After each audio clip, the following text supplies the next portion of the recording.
Sesudah menolak gugatan pra-peradilan tersangka Fitrianti Agustinda, Hakim Pengadilan Negeri Palembang balik lagi menolak permohonan pra-peradilan lakinya, Dedi Siprianto, juru kasus dugaan korupsi PMI Palembang.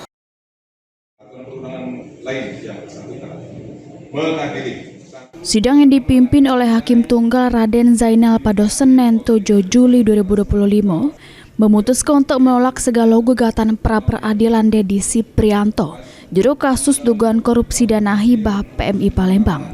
Juru amar putusannya, Hakim Pengadilan Negeri Palembang nyatoke amun penahanan oleh pihak Kejaksaan Negeri Palembang sah secara hukum. Juru kasus ini, Kejaksaan Negeri Palembang netapkan dua wong jadi tersangka. Ialah mantan Wakil Wali Kota Palembang Fitrianti Agustinda yang pas itu menjabat sebagai Ketua PMI. Sama lakinya Dedi Siprianto yang merupakan Kepala Bagian Administrasi dan Umum Unit Transfusi Darah PMI Palembang. Menanggapi putusan tersebut, kuasa hukum Dedi Siprianto nerimo serta menghargai keputusan hakim. Selanjutnya, pihaknya bakal membuktikan segala tuduhan yang singgung menjerat kliennya jadi tersangka.